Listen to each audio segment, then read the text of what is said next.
Good morning সকলকে। সকাল সকাল বিশাল একটা সারপ্রাইজ। ঘুম থেকে উঠে দেখি আজকে বেলুন চলছে। ওয়াও!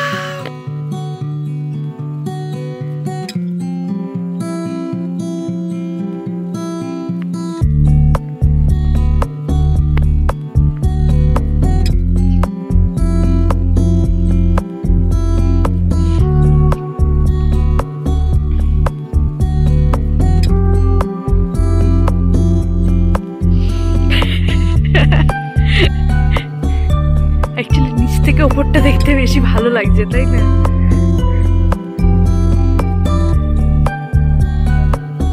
এই যে তুমি এরকম করো, আমার অলিটাও এরকম করে, বুঝলে? পুরো অলি পেছন দিকে ওই ক্যাসেলটা হচ্ছে উচ্চেশ্বর ক্যাসেল, আর এইগুলো হচ্ছে সেই ভ্যালি, ফেয়ারি চিমনি ভ্যালি, আর এই হচ্ছে যে বেলুন। এই তিনটাকে নিয়েই বেসিক্যালি এই লোকেশনটার এত মাহাত্ম্য। ভাবার বার ওই বেলুনগুলো সব ওইখান থেকে আসছে, ওই যে দূর থেকে এত সব বেলুন উঠছে উপরে দিয়ে এদিকে যাচ্ছে।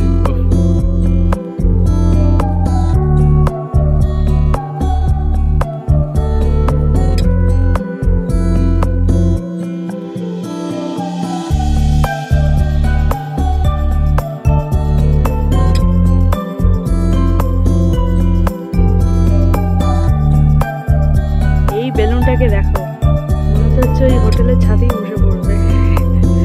দারুণ লাগছে না?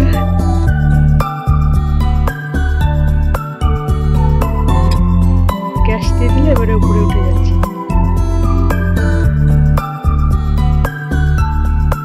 কি বিশাল বড় হয়, অলমোস্ট আমার ফোনের স্ক্রিন, অলদো যদিও একটু জুম করা আছে।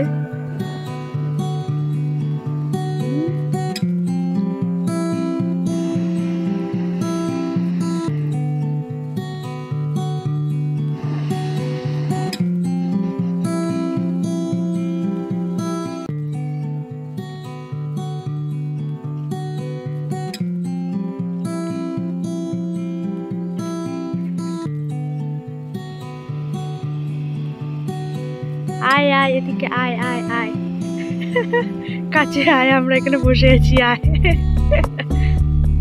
যাও, চলে যাবে। তো গানের বিট দিয়ে মনে হচ্ছে আগুন জ্বলছে, তাই না? এটা দেখো কত নিচে নামছে না উঠছে, নাকি ল্যান্ডিং হচ্ছে। আই থিঙ্ক ল্যান্ডিং তো এখানে হবে না, ফর শিওর। অফকোর্স এত বড় জিনিসটা এখানে পড়বে কোথায়? তো মাটিতে নুইয়ে যাবে না? হ্যাঁ, এবার উঠে যাচ্ছে উপরে। একটা দেখো না, ওইখানে ঢুকে গেছে। ওই যে এখানে ঢুকে গেছে।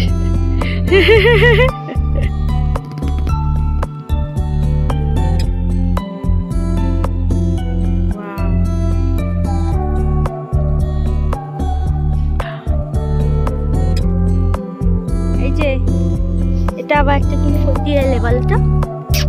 তুমি জানো তোমার মতন একটা আমাদের বাড়িতে আছে, কুচি কুচি, একদম মিষ্টি মিষ্টি।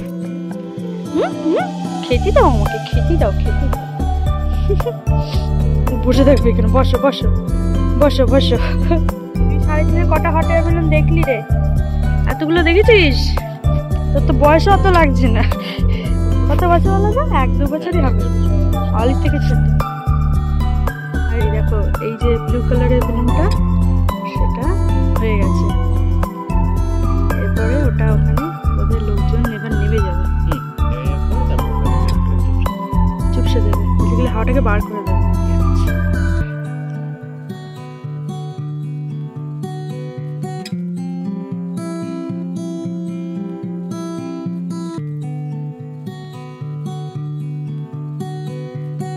কেমন লাগলো বাবাই? সকালে উঠে দারুণ সত্যি তাই। তো কালকে যখন আমরা খবর পাচ্ছিলাম যে আজকে চলবে বলে, কারণ বেসিক্যালি যেটা বোঝা গেল, বেলুনগুলো ওড়ার জন্য দুটো জিনিস দরকার লাগে। একটা হচ্ছে আকাশে কোনো মেঘ থাকবে না। দেখো আকাশে কোনো মেঘ নেই আজকে, জিরো ক্লাউড কভারেজ আর জিরো উইন্ড, অলমোস্ট কোনো হাওয়াই নেই, কোনো পাতা নড়ছে না, কিছু নড়ছে না। তো আগের দুদিন হাওয়া কম থাকলেও ক্লাউড তো ছিল, মানে ক্লিয়ার স্কাই হলেও ক্লাউড তো ছিল, পরিষ্কার মেঘ, পেঁজা তুলোর মতন শরৎকালে, আর সেটাও ওদের চলে না বোধহয়, সেই জন্য ওড়েনি। তো আমরা 2 দিন বুক করেছিলাম, এগুলো বুকিং হচ্ছে যেদিনকে বুক করা হচ্ছে সেদিনেরটা যদি না হয় পরের দিন শিফট করে দেয়।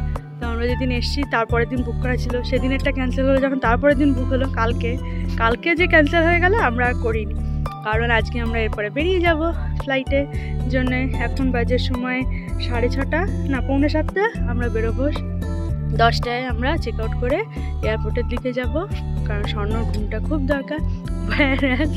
এই একটা বেলুন রাইড নর্মাল সময় আমরা যেরকম 1 মাস আগে বুক করেছিলাম, তাতে আমাদের প্রায় কত নিল ভাবে 11 না 12,000 টাকা করে নিচ্ছিল, বলো 12,000 টাকা পার পার্সন পড়ছিল। যেহেতু এটা র্যান্ডাম বুক হবে, যদি কালকে বুক করা হয় আজকের জন্য, সেটা 27,000 28,000 টাকা করে নিচ্ছে। হ্যাঁ, তো আমাদেরও কোনো ইচ্ছে ছিল না, কারণ ইট ডাজন্ট ওয়ার্থ 45 মিনিটের এই রাইডের জন্য এত টাকা, আমরা মানে 3 জন প্রায় এত 80,000 টাকা খরচা করে এইরকম জিনিস, এই আমরা মানে দাঁড়িয়ে বেস্ট জিনিস দেখা হয়ে গেছে, তাই না বলো? হেভি হেভি হেভি হেভি দেখা হয়ে গেছে, এই মজা লেগেছে। আর এই হোটেলটা ওইভাবেই বুক করা হয়েছিল যাতে আমরা মিস করলে, তখন তো জানতাম না মিস করতে পারি, তখন ভাবছি প্রত্যেক দিন দেখতে পারবো, হ্যাঁ একদিন চড়ে দেখবো, একদিন বসে দেখবো, সেই জন্য এবার আমরা এইরকম জায়গা চুজ করেছিলাম যাতে বসে দেখা যায়। তো যাই হোক, খুব ভালো লাগলো, হেভি মজাদার জিনিস। হ্যাঁ, পরে চড়া ভাগ্যে থাকলে অন্য সময় হবে, ওটা কোনো ম্যাটারই করে না। এখন মানে নিচ থেকে পুরোটা দেখেও এত ভালো লাগছে, কারণ ওপর থেকে তো নিচটা একই দেখতে লাগবে না, যেটা আমরা লাস্ট 3 দিন ধরে দেখছি, একই জায়গাতে ঘুরে বেড়ায় এরা, বাট নিচ থেকে ওপরটা দেখতে খুব ভালো লাগছে, ইটস নট লাইক পুরোটা বাজে। অফকোর্স খুব সুন্দর একটা এক্সপিরিয়েন্স হলো, লাইফ টাইম।